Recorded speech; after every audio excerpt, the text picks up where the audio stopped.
అందరికీ praise the lord. ఈరోజు దేవుని పరిశుద్ధమైన వాగ్దానము. విశ్వసించువాడు కలవరపడడు. యెషయా గ్రంథము 28వ అధ్యాయము 16వ వచనము. ప్రార్థన చేసుకుందాము. పరిశుద్ధుడైన మా పరమ తండ్రి, మరొకసారి మీకు వందనాలు స్తోత్రాలు చెల్లించుకుంటా ఉన్నాము. మరొక సమయంలో మీ పాసందులో చేరి విధంగా ప్రార్థించే సమయాన్ని మీరు దయచేసినందుకే వందనాలు స్తోత్రాలు. మీ యొక్క వాక్య లేఖన భాగాల ద్వారా మరొకసారి మాతో మాట్లాడమని మీ కృపగల హస్తాలకు మమ్మల్ని అందరినీ అప్పగించుకుంటూ సమస్తమైన ఆధిపత్యం మీకు చెల్లించుకుంటూ యేసు నామమున స్తుతించి ప్రార్థించి బ్రతిమాలి వేడుకొనుచున్నాము పరమ తండ్రి, ఆమేన్. ఈ వాక్యాన్ని క్రమం తప్పకుండా వింటున్నటువంటి ప్రియ సహోదరుడ సహోదరి, మరొకసారి ప్రభు పేరట మీ అందరికీ కూడా వందనాలు చెల్లిస్తున్నాను. ఈ దినాన్న ప్రభు మనకు అనుగ్రహించిన వాగ్దానము, విశ్వసించువాడు కలవరపడని. యెషయా గ్రంథము 28వ అధ్యాయము 16వ వచనం ప్రకారంగా ప్రభు మనతోటి మాట్లాడుతూ ఉన్నారు. నీ జీవితంలో కలవరము, అధైర్యము, అశాంతి, నెమ్మదిలేని పరిస్థితి నువ్వు కలిగినటువంటి వాడిగా ఉన్నావా? అయితే ప్రభు యొక్క వాక్యం గుర్తు చేస్తూ ఉంది, నువ్వు ఏ విషయంలో కూడా కలవరపడవలసిన అవసరం లేదు. కానీ నిన్ను రక్షించినటువంటి, నీ కొరకు ప్రాణం పెట్టి తిరిగి లేచినటువంటి యేసుక్రీస్తు ప్రభువాన్ని జ్ఞాపకం చేసుకో.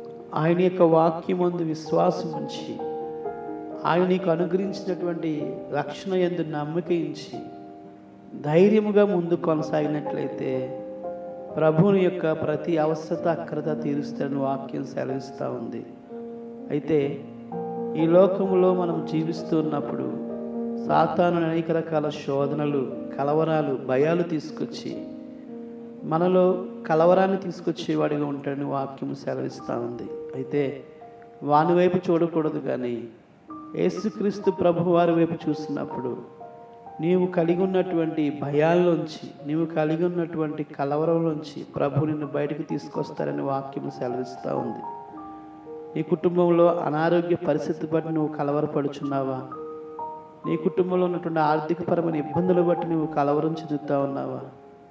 నీ కుటుంబంలో ఉన్నటువంటి సమస్యలు బట్టి నీవు కలవరం చెందేవాడిగా ఉంటున్నావా?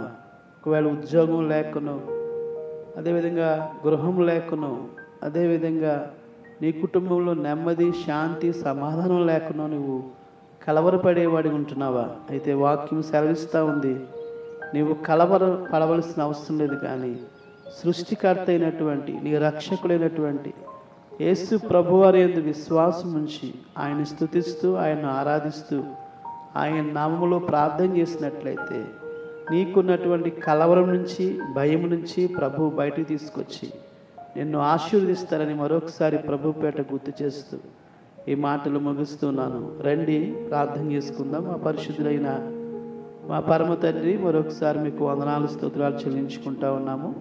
ఈరోజు మాకు అనుగ్రహించిన వాగ్దానం బట్టి వందనాలు స్తోత్రాలు. కలవరపడకుడి అని మీరు సెలవిచ్చిన మాటను బట్టి వందనాలు స్తోత్రాలు తండ్రి. ఎవరైతే కలవరంతో, అధైర్యంతో ఉన్నారో వారిని ధైర్యపరచండి. వారి చుట్టూ కూడా మీ కాపుదల భద్రత మీరు అనుగ్రహించండి. వారికి మీరు తోడుగా ఉన్నారనే విశ్వాసాన్ని మీరు అనుగ్రహించి వారిని దీవించమని, ఈ రోజంతటిలో ప్రతి ఒక్కరికి మీరు కావలసినటువంటి మీ కాపుదల భద్రత మీరు అనుగ్రహించమని తండ్రి. వారి ఉద్యోగ బాధ్యతల్లో, వారి యొక్క వృత్తులలో ప్రభువా, వారు చేస్తున్నటువంటి పనులలో మీరు తోడుగా ఉండమని ప్రభు, ప్రయాణాల్లో మీరు సహాయం చేసి మహిమ పొందుకునమని తండ్రి. సమస్తమైన ఆధిపత్యం మీకు ఆరోపించుకుంటూ మీ కృపగల హస్తాలకు మమ్మల్ని అందరినీ అప్పగించుకుంటూ యేసుక్రీస్తు అతి పరిశుద్ధమైన, శ్రేష్టమైన, శక్తివంతమైన నామములో స్తుతించి ప్రార్థించి బ్రతిమాలి వేడుకొనుచున్నాము పరమ తండ్రి, ఆమేన్. మా పరమ తండ్రి అయిన దేవుని ప్రేమ, కుమారుని యేసుక్రీస్తు కృప, పరిశుద్ధాత్మని అన్యోన్య సహవాసము కూడి ఉన్న మనకును సకల పరిశుద్ధులకును సదాకాలము తోడై నడిపించును గాక, ఆమేన్.